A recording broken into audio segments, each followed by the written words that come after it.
আপনি যদি দাবি রাখেন মন থেকে না দেন তাহলে হিসাব লাগবে না। সাথে পাঞ্চার হয়ে যা হয়তো নাইখো কেউ দিচ্ছে না। ফ্রেন্ডস, দেখতে পাচ্ছেন আমার পিছনে চায়ের দোকানে একটা মানে অসহায় ব্যক্তি বসে আছে। তো তার সঙ্গে আজকে যে ভিডিওটা করতে যাচ্ছি তার কাছে 100 টাকা আমি চাইবো, ঠিক আছে?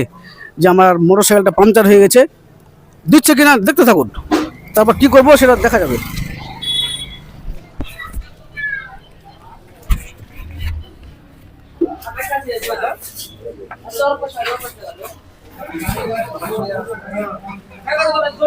হচ্ছেন বাড়ি কোথায় আপনার? তো আমার মোটরসাইকেলটা পাংচার হয়ে গেছে, ঠিক আছে? দূরে চাই পাংচার, তো 100 টাকা কি দেওয়া যাবে? 100 টাকা দেওয়া যাবে? হ্যাঁ, 100 টাকা কি দেওয়া যাবে আপনার কাছে? নাই, পাংচার হয়ে গেছে, একটু দিলে সব একটু ভালো হতো, সাহায্য হতো। দেওয়া যাবে কি? হ্যাঁ দেন। হ্যাঁ, খান খান। এমন ভাবে মানে এমন জায়গাতে হইলো পাংচারটা। তো আচ্ছা, আপনি যে আমাকে টাকা দিবেন বলছেন, তো আপনার সঙ্গে তার কোনদিন দেখা হবে কিনা ঠিক নাই, তখন কি হবে? কি হবে? কিছু হবে না। দাবি টাবি রাখবেন না তো? কি দাবি রাখবো? না, ধরুন আপনার কাছে টাকাটা নিলাম, আমি মরে গেলাম। না না, নাও তুমি আগে নাও।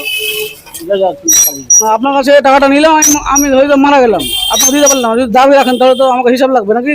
হিসাব কিসের? আপনি যদি দাবি রাখেন মন থেকে না দেন তাহলে হিসাব লাগবে না। কিসের হিসাব রাখবো? না।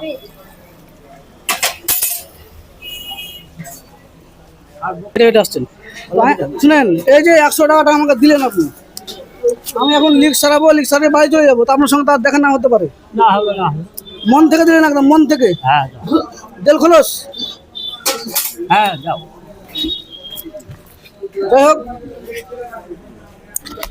ওই যে দেখতে পাচ্ছেন, আপনি হয়তো দেখেননি, ওই যে ক্যামেরা হচ্ছে দেখতে পাচ্ছেন, আপনি কি দেখেছিলেন? আপনি দেখেননি ক্যামেরাতে। আমি মানে আপনাকে মানে মানসিকতা, মানুষের মধ্যে যে মানবিকতা এখনো জেগে আছে, মানুষ যে মানুষের অসহায় অবস্থায় পাশে দাঁড়ায়, তার একটা চিরন্তন উদাহরণ হচ্ছে এই ভাইটা। তো এ টাকাটা ধরেন, এ টাকাটা আমার পক্ষ থেকে আপনার জন্য উপহার, ঠিক আছে? হ্যাঁ কেমন লাগছে আপনার? হ্যাঁ, ভালো লাগে। তোর সাথে পাঞ্চার হয়ে যা হয়তো নাইখো কেউ দিচ্ছে না। হ্যাঁ, হ্যাঁ, এবার আমাকে বলছে, তার লিগে আমি বললাম হ্যাঁ দিয়ে